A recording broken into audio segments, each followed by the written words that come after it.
Aqui a chave é quente.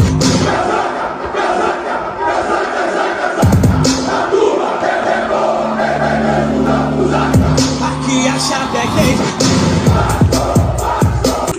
Fala, Piratas da Colina, Terror dos Sete Mares, Nagruz na área, chegando para fazer um pós-jogo rápido para a gente poder entender a dinâmica do jogo. Vasco 3, Bahia 1, 16ª rodada em atraso, galera. Então o Vasco precisava vencer esse jogo para poder continuar a sonhar com o acesso na Série A, porque o negócio está ficando estreito, hein? E o Vasco conseguiu a vitória, muito importantíssimo para esse jogo. Agora os duelos vão vir, né? Vasco e Cruzeiro dia 27 em São Januário, né? Palmeiras e Vasco no dia 1º, né? No Allianz Parque, Vasco e Vitória no dia 5 em São Januário, Fortaleza e Vasco lá em Fortaleza. Então, o bicho papão todo aí, galera, vai ser aí o Cruzeiro e o Palmeiras, né? Mais o Cruzeiro vamos estar jogando em casa também, mas não podemos dar mole porque o Cruzeiro, né, é o segundo lá na tabela lá, correndo risco aí de ser o terceiro, e é um time que está jogando direitinho, redondinho, sabe o que faz com a bola, sabe manter, né, a posse de bola, então o Vasco não pode vacilar. Mas, voltando para o jogo aqui, galera, vamos entender o seguinte: o Vasco jogou com, né, a vantagem de ter um jogador a mais. O Bahia, né, o jogador foi expulso depois de dar uma cotovelada no jogador do Vasco, e aí o Vasco ficou na vantagem, né, de um jogador e aproveitou essa vantagem e foi para cima.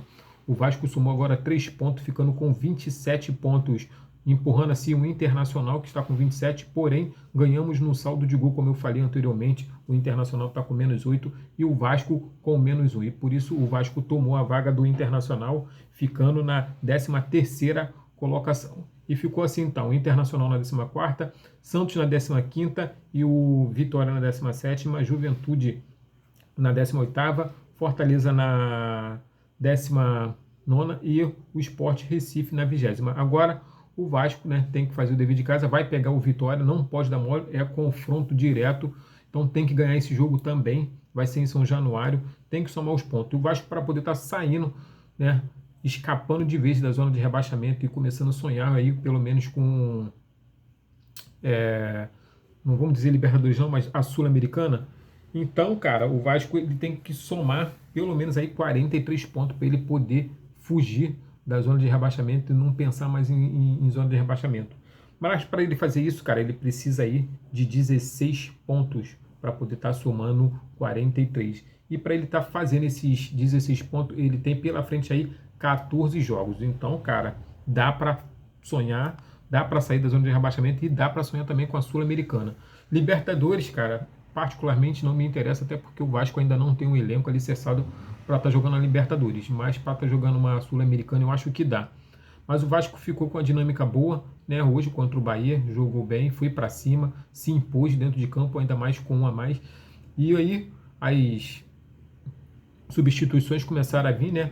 O Lucas Freitas saiu para a entrada do David, né? Hugo Moura saiu para a entrada do Matheus Carvalho, Andrés saiu para a entrada do Garré, como eu falei, já tinha dito isso. Coutinho saiu para a entrada do Matheus França, que todo mundo também sabe que iria acontecer. Nuno Moreira saiu para a entrada do Lucas Oliveira, isso também é uma novidade. E o craque do jogo foi o Felipe Coutinho. A outra novidade na substituição foi o Lucas Freitas sair para a entrada do David, que é um atacante. Saiu um zagueiro para a entrada de um atacante. Mas aí, cara, o Felipe Coutinho brilhou, né? Teve mais uma estreia maravilhosa dentro de São Januário e conseguiu aí então trazer mais 3 pontinhos para a conta do pai. E a barreira, né, virou baile, né, galera? Tamo junto, saudações vascaínas, até o próximo conteúdo, valeu!